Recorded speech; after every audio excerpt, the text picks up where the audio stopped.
if you not survive the fight, I don't think so you're gonna improve your resilience and toughness, because you'll be dead.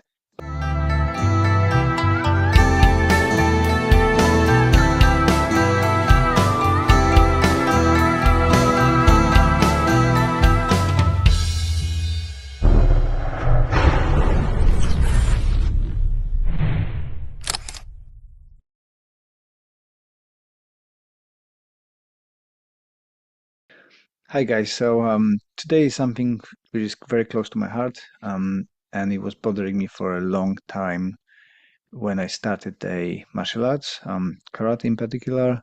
It always bothered me when I entered the competition, displays, later on when I published the books, I'm doing courses, doing seminars, and so on. And it's a kind of a psychology of the combat and overcoming a fear and building the self-esteem.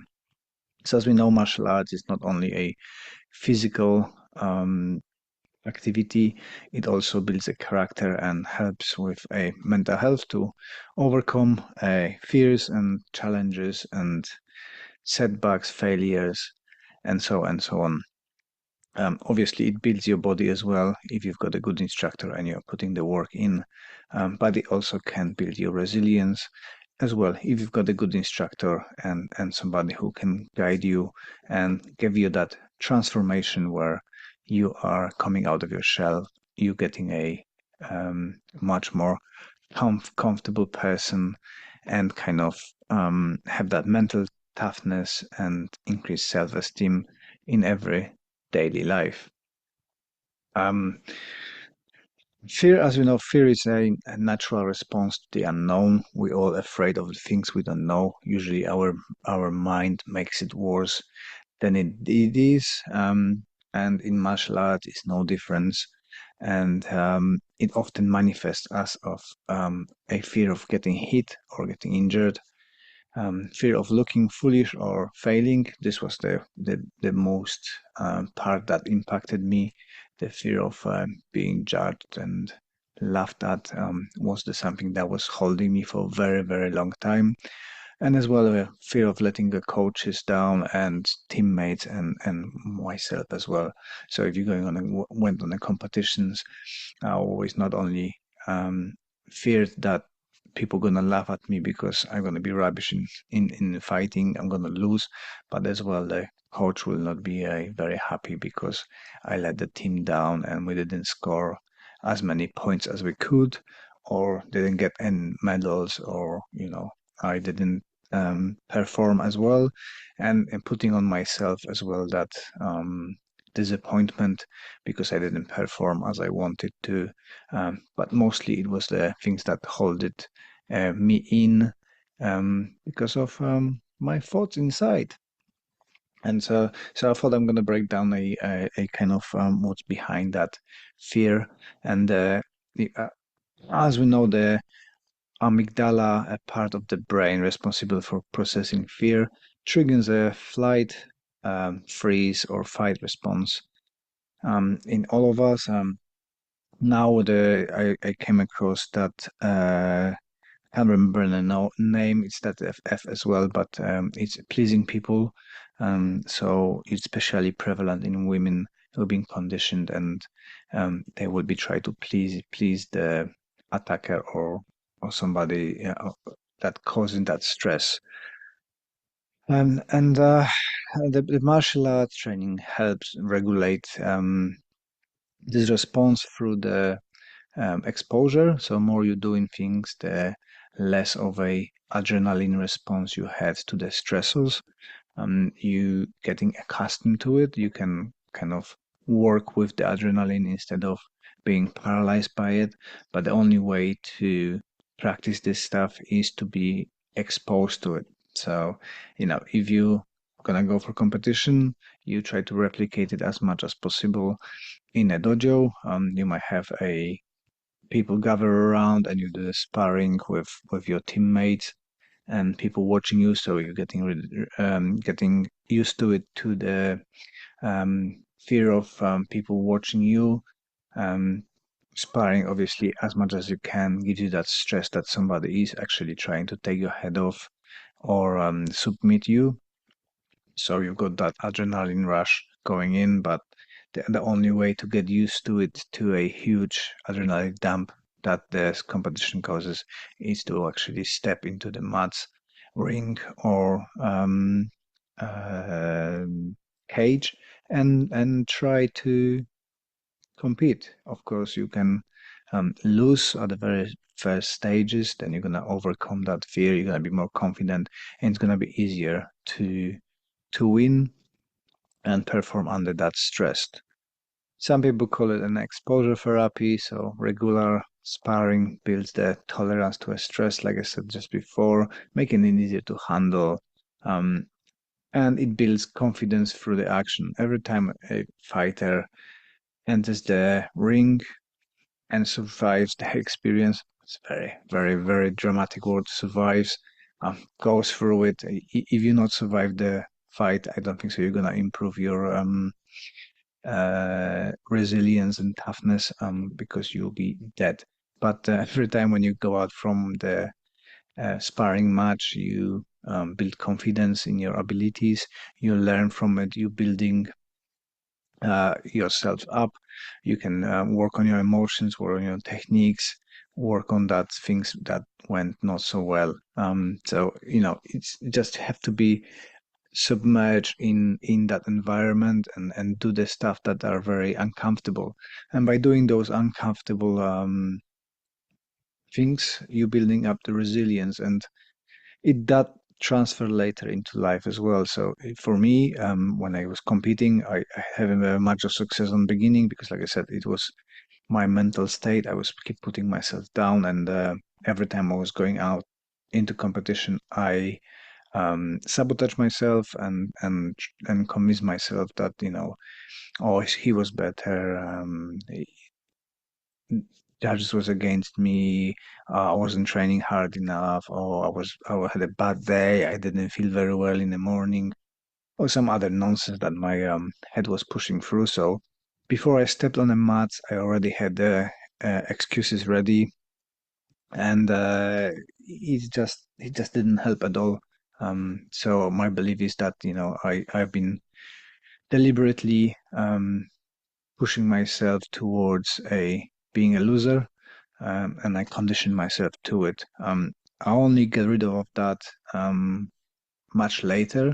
So when I thought I retired from the competition, I kind of noticed the change in my mindset and started to believe in myself. So I returned to a sporting just to test myself, but being an older person with more mature psyche and experience of teaching publicly, speaking publicly from my books, promotions, I realized that the power of mind is much stronger than I thought, and as much as I can talk myself out from things, I can talk myself in things. So since then, I always managed to place on a podium, grab some medals, and win the fights comfortably and never get injured. And people haven't been laughing at me, which is a very positive outcome. That is a supporting me into trying new things and getting rid of that fear of being judged. And the publishing the book, The Anxious Black Belt, was super eye-opening. And as much as I thought it's gonna be a failure, it was a huge success. It still sells very well and helping a lot of people. So doing things that are challenging, it helps us grow and develop. And if you go and you lose there, you just building your ego, helping to um, feel that more confidence and build up on it, and as well keep you in check, right? If you're always winning, then your ego can grow unhealthy, and it's nice to step out there and be put in your place and learn from it and overcome that barrier of when you're overconfident as well, you are vulnerable to lose because you don't see everything and you're getting very focus on yourselves and just putting your mind into it and not observing what's happening, and sometimes that backfires, and life brings you down and gives you a lesson that can make you a little bit modest and more focused on your progression instead of on your successes and stuff like that. um and as well, life in a dojo is not an easy stuff. You go in there and motivate yourself to going every day. It's a hard thing to do. And I heard a quote from my friend Marek from Poland. There's two types of people in martial arts: those who gave up and those who keep fighting. And keep fighting for 30 years. It is a achievement and needs to be celebrated, and you should be proud of yourself no matter how long it takes you. For me, it's 30 years, and I'm getting up from that sofa and going into the training and do hard stuff. It's getting harder and harder. The recovery is harder. The speed is not the same. I'm not noticing things that I used to notice. My students beating me up now. So it is a hard mental challenge, but only to going into those environments where you are uncomfortable, you are challenged, that sparks up the growth, and it's just overcoming those barriers and obstacles and makes you more resilient and pushes you towards the goals and helps you to overcome things outside of the dojo as well. We just started our karate for mental health CIC, and not everything goes as smooth as I would like to, but because I've got that karate background and I'm pushing myself towards the goals, we're going obstacles and working around and not giving up, and just have to redo a few projects because I could find thousands of excuses, but I didn't make a worthy enough proposal. It was refused, so get back to the drawing board and trying to rewrite it, make it better. But there's other opportunities that, because of those failures, come up and not materialize yet, but they will be explored, and hopefully we're gonna get some more stuff for the company where we can help other people's. And speaking of which, if you would like to help us with no cost for you, we've got the easy funding page. I'm going to put the link down below where you can do shopping through that app or a website. Gives you reminders, and then the shops and sellers give us a little donation without charging you. So it is a very good way for supporting our projects, where we can provide free classes for people around Guildford who might be suffering with mental health or physical disabilities. So if you're interested in something like that, that support would be lovely if you can go through that app. It's called Easy Funding. Link is down below. Um, and we can help more people come to the dojo and overcome their fears. We started it. We've got 15 people at the moment coming. Spoke with few people who've been very stressed prior to the sessions and coming into our dojo, because it is something very stressful coming into an unknown. Martial arts are hard, people beating each other, and so on. So I understand how hard it is, but when they step in, they do training with us, they hit the pads, they all said they feel better. So there is a huge benefit of that. Um, Entering the challenging situation, challenging place, working with that adrenaline, being coached by a valuable person and good person, and channel that adrenaline into something positive, and with time, people building themselves up, um, they can implement what they learn in the dojo outside, not only for the self-defense purposes, but as well for achieving their goals. And we've got quite a few students who started with us training, and they didn't see the future for themselves.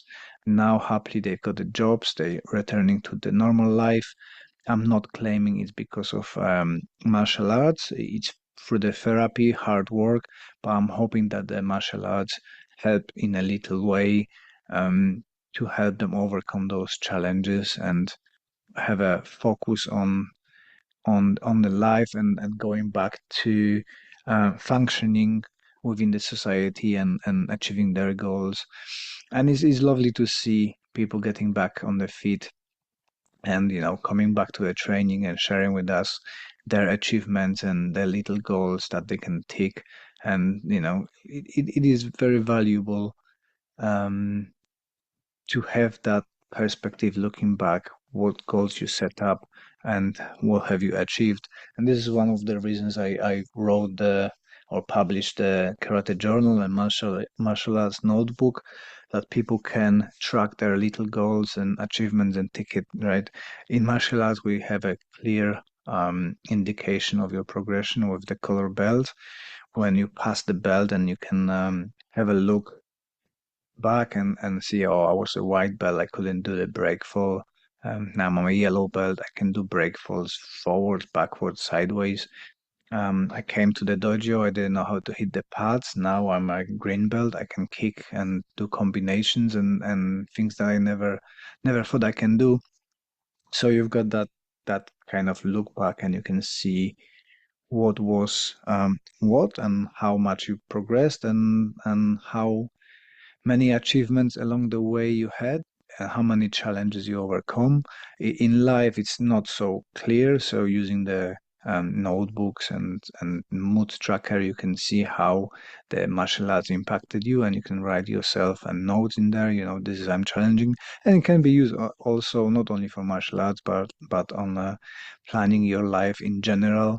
It's got a nice short, medium, and long goals that you can fill up and so on. So if you're interested, there is a link above and in the description below. But going back to the fear and stuff. So like I said, for me, it was a really, really difficult thing to be judged. And I kind of still um, sometimes struggle with it, especially when I'm doing something challenging. And in front of the people who I don't know, it kicks in sometimes, and I have to get a few deep breaths, get myself reset, remember that people don't care about what I do too much, because I can't remember who said that, but somebody said to me that um, I am the second plan actor in their life. So they're focusing about themselves, just like I'm focusing mostly about myself, and everything else in the background. You've got the first players, so your family, you've got the second players, your friends, and then it's everybody else in the background, so you don't pay attention, right?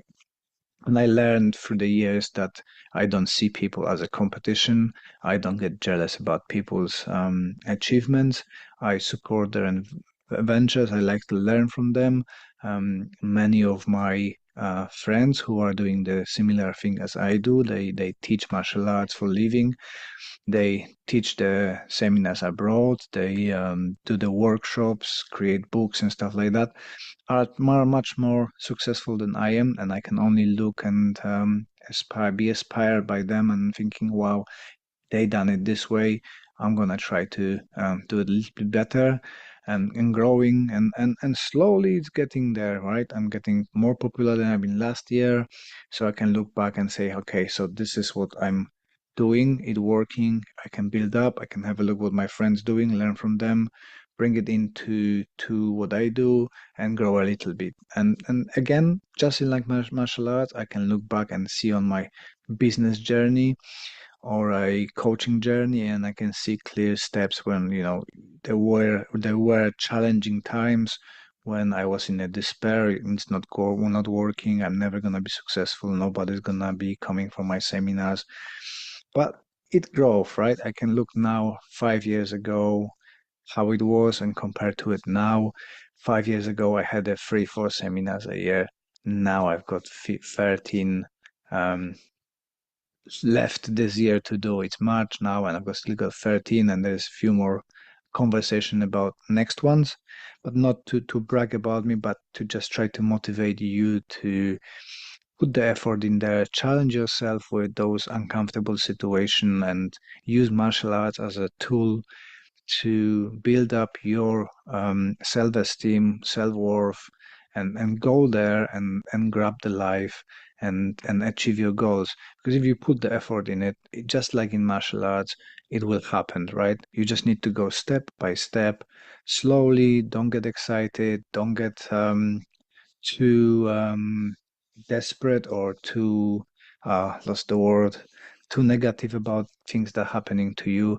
Life got its own kind of rhythm, and sometimes going up, sometimes going down. But if you put the effort in, I'm quite positive that it's going to be successful. It might not be the um, path you chosen. And here's a good example again from my life. I was thinking that I mostly will be working with karate for the um, local council. This is what I was aspiring. This is what I was promoting, and I end up having a contract for doing a physical exercises classes with elastic bands. Luckily, I am qualified a personal trainer and group trainer as well, instructor, so I can jump from that, right? But I wouldn't be a PT and an instructor if I wouldn't doing karate. So I'm just collecting stuff on the way and trying to get the opportunities. I had the opportunity to do the personal training course. I jump on it.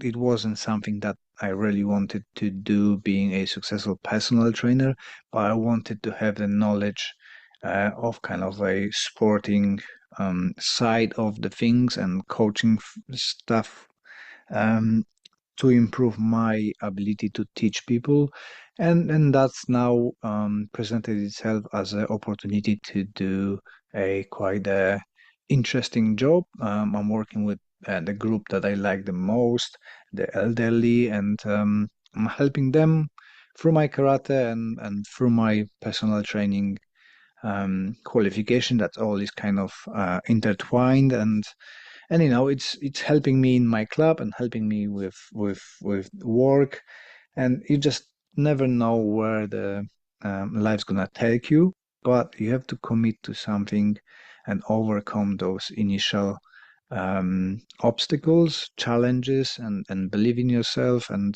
use that martial arts to channel the your energy to become more confident and have better self-esteem and self-belief.